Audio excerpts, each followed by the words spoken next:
empilweni yeshwala phenduka empilweni yekweba phenduka empilweni yabufebe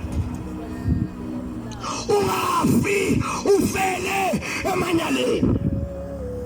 lirakhali lipilongo usesemanyaleni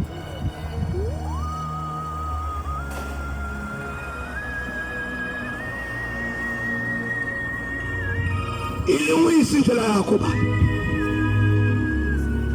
ilungise indlela yakho ba yinhlahla wadala nemhlobo lolungile uye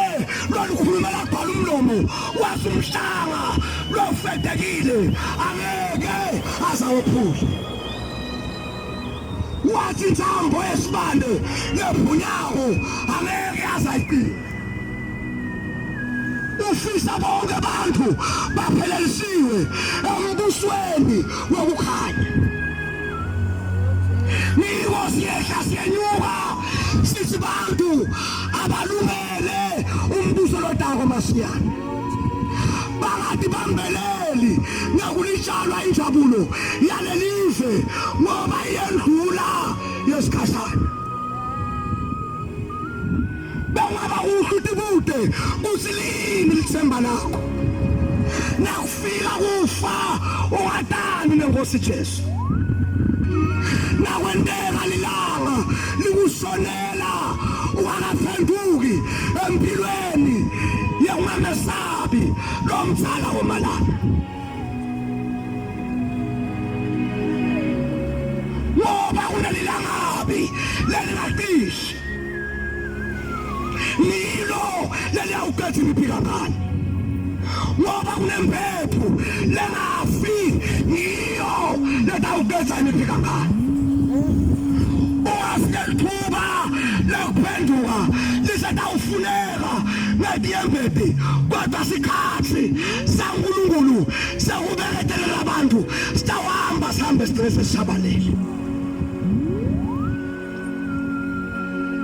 uhletileni babe wasabeli uhletileni make wasabeli ngoba inkosi Jesu iyakubita ukhona lofuna kwelekelela ngoba uhlaselekile wena uphema likhwayi awusakhoni kuliyekela uyamzima lokawelekelela ngoba uhlaselekile uthi umdasibini okumlahlela ngaphandle lodako kuye